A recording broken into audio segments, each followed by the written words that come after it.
So my name is Matthew Lurie, and I'm here to talk to you about Globalfit. Before we get into the company, let's meet the team. So you have me, Matthew Lurie, as a creative director and CEO, which means I'm in charge of the overall management of the company, as well as our athletic gear design and development. And then we have Zach Obam, who's our chief strategist and head of marketing, which means he is in charge of our sales and uh, promoting our company. And then we have Krosha Davi. He's our chief financial officer, which means he's in charge of uh, our donations to the charity Global Sports Development, as well as our overall finance. So, what is Globalfit? Globalfit is a company we are developing an athletic clothing line that is working to solve two problems in the industry. The first problem is the highly expensive clothing, and then the second problem is uh, helping kids around the world who don't have the resources to play the sports they love. So the solution, uh, as our motto says, saving the world one t-shirt at a time. GlobalFit, the idea behind GlobalFit is to provide the cheapest possible athletic clothing. Of course, keeping the quality up, and then taking those profits that we turn out from the clothing and putting it back into the world, and specifically the world of sports, used through the Global Sports Development Charity. So um, our solution is providing cheap clothing, uh, which in turn will take the profits from and donate them to this charity, which helps underprivileged sport kids in the sporting community. Um, it helps them have the resources to play sports they love and learn the valuable life lessons that come from sports. So the way our company works uh, is that I design the gear with the highest quality possible material, yet keeping it on the cheaper side. And then our our Zach Albom uh, uses local athletes as advertising tool to distribute some of our gear to them. And then we are able to, through this word of mouth and publicity that we get from having a few local athlete representatives, we are able to sell our gear through our different mediums, such as our just basic street sales, and then our website, and possibly having an app, which our competitors do not have.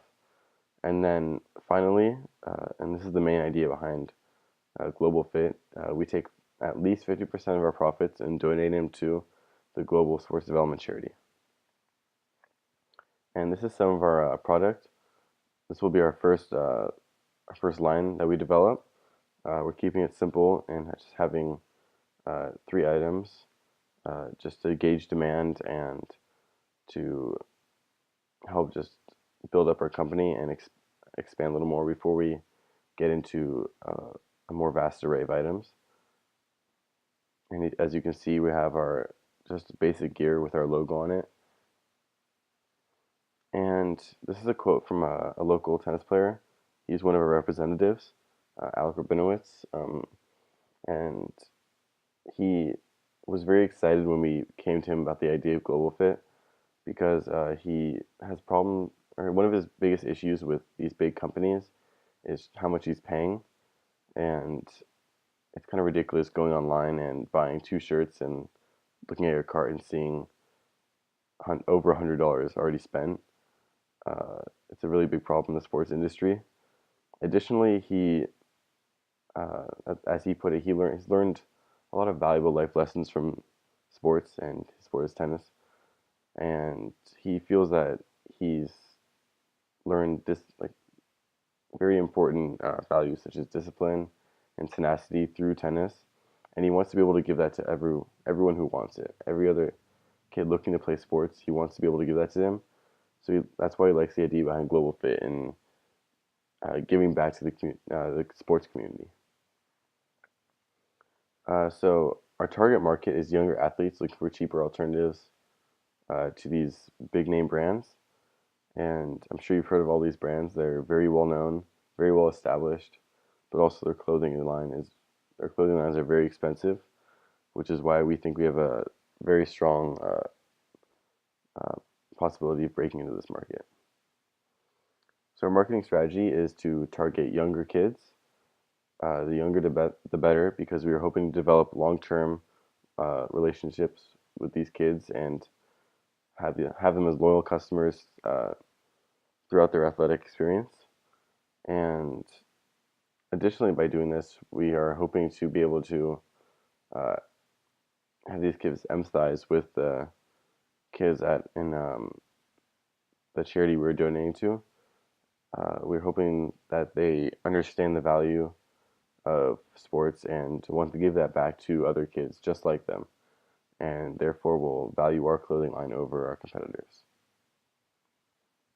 And a revenue stream. So as our company grows, we're looking to donate more and more to global sports development.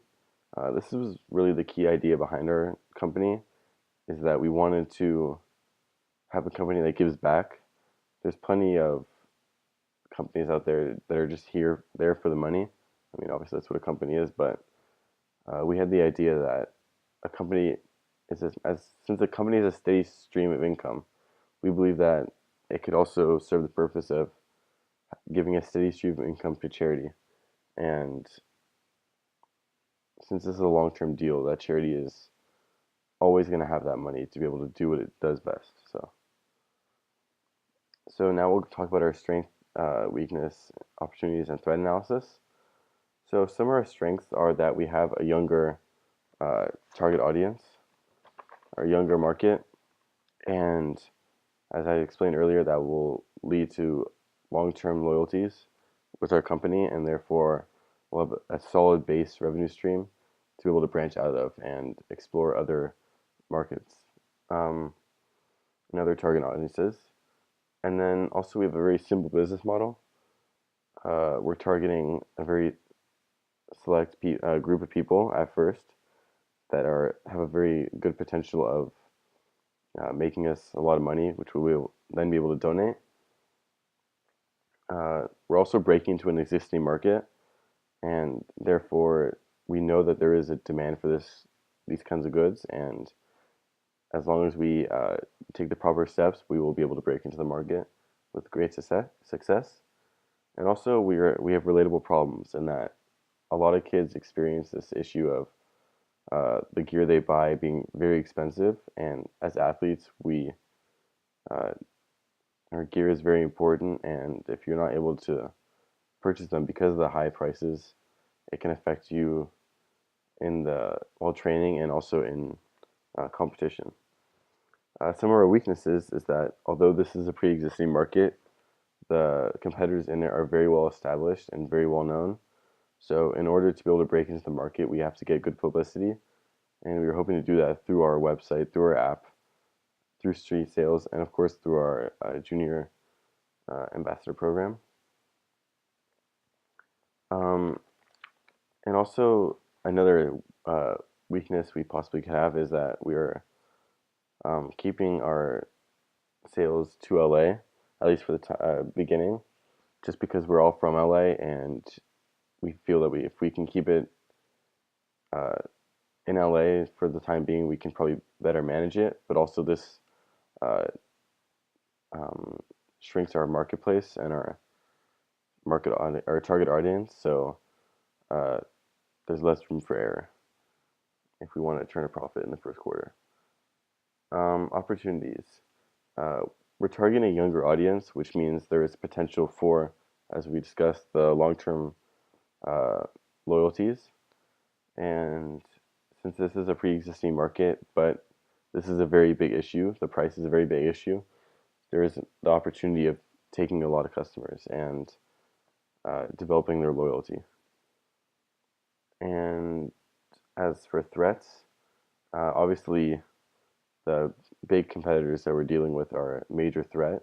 They're very well established. It'll be hard to budge, but I think through the proper steps, we will be able to do it. But another big threat is ourselves.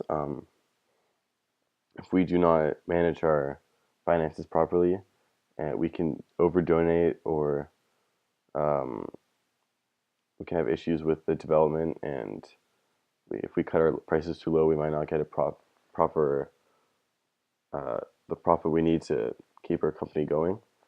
So we need to really watch that and make sure that that does not become an issue. But this was Globalfit. Thank you for listening. We are very excited about this project, and we hope you are too.